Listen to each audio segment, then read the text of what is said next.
تو حضرت سیدہ عائشہ صدیقہ رضی اللہ تعالی عنہا نے سرکار علیہ السلام سے پوچھا، یا رسول اللہ صلی اللہ تعالی علیہ وسلم، آقا یہ آسمان کے جتنے ستارے ہیں کیا اتنی کسی کی نیکیاں ہو سکتی ہیں؟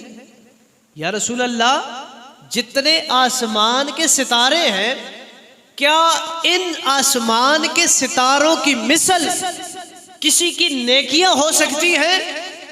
میرے حضور علیہ السلام نے یہ نہیں فرمایا عائشہ رکو میں جبریل سے پوچھ کے بتاتا ہوں، اے عائشہ رکو یا کوئی حساب لگانے دو، کاؤنٹ کرنے دو، میں پہلے آسمان کے ستارے گنتا ہوں کہ آسمان کے ستارے کتنے ہیں، پھر نیکیوں کا حساب لگاتا ہوں کہ کس کی کتنی نیکیاں ہیں۔ نہیں، بلکہ میرے آقا نے فرمایا اے عائشہ آسمان کے ستاروں کے برابر میرے عمر کی نیکیاں ہیں۔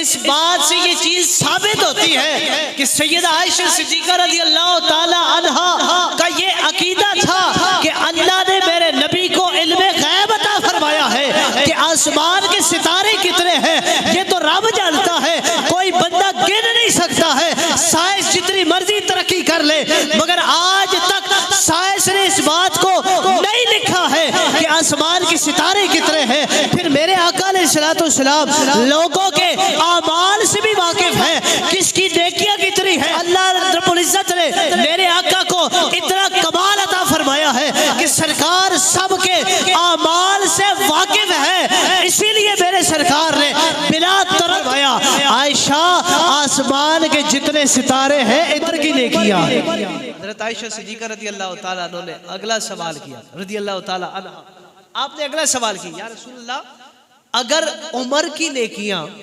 آسمان کے تاروں کے برابر ہے تو پھر میرے بابا کا کیا حال ہے؟ یعنی سیدنا صدیق اکبر رضی اللہ تعالیٰ عنہ آپ کا کیا حال ہے، آپ کا کیا مقام ہے؟ سنو میرے حضور نے فرمایا اے عائشہ عمر کی ساری نیکیاں ایک طرف ہے اور تیرے بابا کی غار والی نیکی ایک طرف ہے۔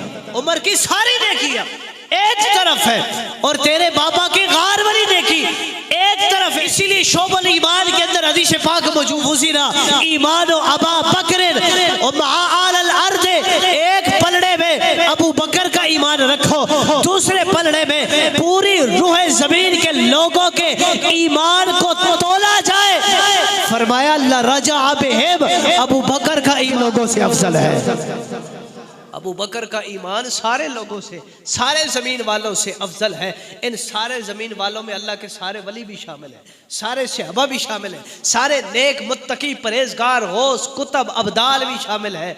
ایک پلڑے میں ان سب کا ایمان رکھو، دوسرے پلڑے میں میرے ابو بکر کا ایمان رکھو، اور دونوں کا اگر وزن کرو گے نا تو ابو بکر کی ایمان والا پلڑا بھاری ہوگا۔